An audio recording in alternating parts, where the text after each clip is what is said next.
C Joseph Vijay எனும் நான்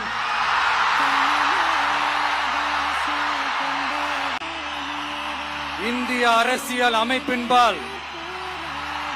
உண்மையான நம்பிக்கையும் மாறா பற்றும் கொண்டிருப்பேன் என்றும் இந்திய நாட்டின் ஒப்பில்லாத முழு முதல் ஆட்சியையும் ஒருமையையும் நிலை நிறுத்துவேன் என்றும் தமிழ்நாட்டு அரசின் முதலமைச்சராக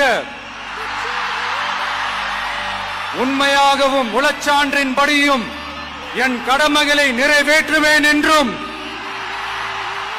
அரசியல் அமைப்பிற்கும் சட்டத்திற்கும் இணங்க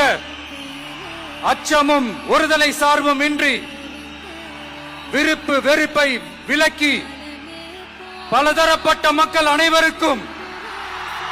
நேர்மையானதை செய்வேன் என்றும் ஆண்டவன் மீது ஆணையிட்டு உறுதிமொழிகிறேன்.